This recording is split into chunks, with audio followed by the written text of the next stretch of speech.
En banlieue parisienne, les travaux vont bon train.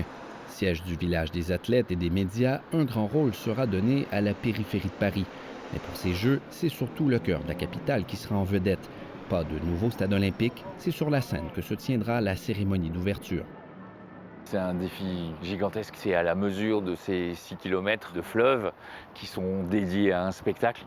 Donc effectivement, c'est complètement hors norme. Des lieux iconiques de Paris ont aussi été choisis pour les compétitions.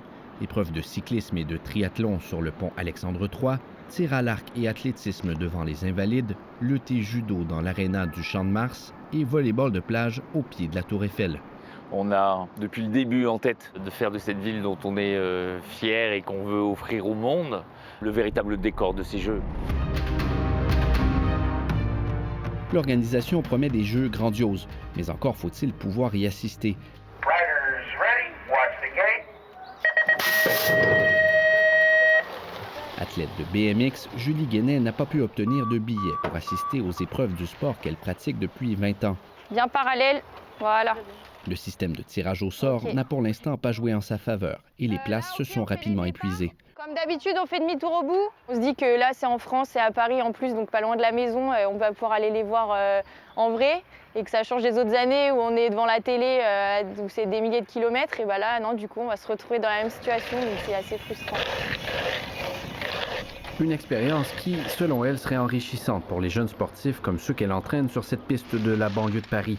Si 1 million de billets à 24 € ont été rendus disponibles, dans certaines disciplines, les dernières places étaient très chères.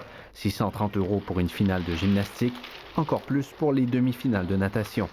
Je trouve ça dommage parce que du coup, ça restreint l'accès aux personnes, on va dire, lambda qui aiment le sport et qui en pratiquent dans des clubs. La vente de billets représente une part importante du financement de ces Jeux, dont l'organisation est estimée à elle seule à près de 4,5 milliards d'euros. C'est sans compter les dépenses publiques importantes liées à la sécurité. Les coûts sont élevés et évidemment, il s'agit de faire en sorte que les recettes couvrent les coûts.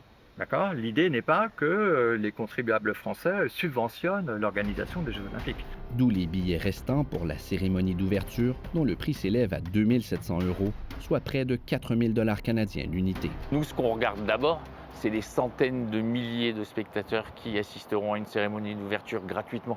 Et c'est aussi grâce aux uns qu'on s'ouvre vers les autres et qu'on permet un accès comme sans doute jamais il n'y en aura eu sur une cérémonie d'ouverture. Qui y assistera, mais aussi quelle forme prendra ce spectacle? L'organisation n'a plus qu'un an pour préparer cet événement qu'elle souhaite marquant. Ici Raphaël Bouvier-Auclair, Radio-Canada, à Paris.